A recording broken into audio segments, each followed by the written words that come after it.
Bonjour et bienvenue. Dans cette vidéo, nous allons voir qui est dans l'obligation de déposer les comptes, dans quel délai doit-on effectuer le dépôt, quels sont les documents à déposer au greffe et quelles sont les sanctions en cas de non-respect.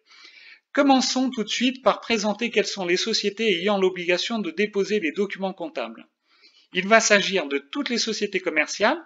Nous allons donc trouver toutes les sociétés anonymes, les SA, les sociétés en commandite par action, les SCA, les sociétés par action simplifiées, les SAS, mais aussi les SAS unipersonnelles, les sociétés à responsabilité limitée, les SARL, et les EURL, donc avec un unique associé, et parfois certaines sociétés en nom collectif, les SNC, si, par exemple, tous les associés de la SNC sont des SARL ou des SAS. Voyons maintenant dans quel délai doit être effectué ce dépôt. Le dépôt des comptes doit intervenir au plus tard dans le mois qui suit l'approbation des comptes annuels par l'Assemblée générale, et ce, au greffe du tribunal de commerce du lieu du siège social de la société.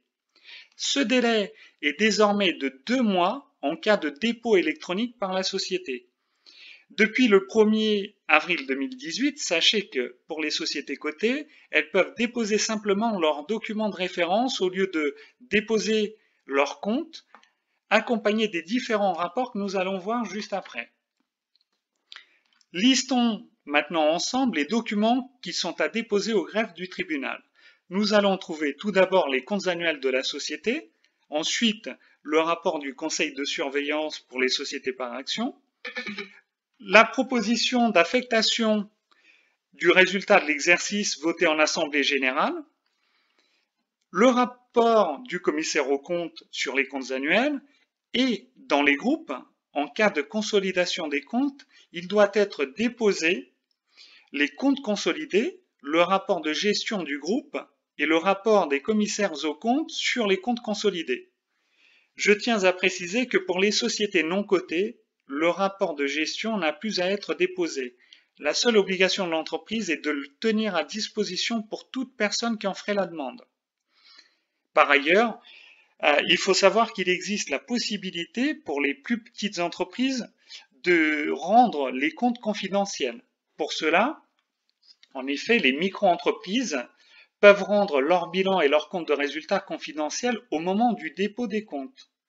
Et les petites entreprises peuvent, quant à elles, choisir de rendre uniquement confidentiels leurs comptes de résultats.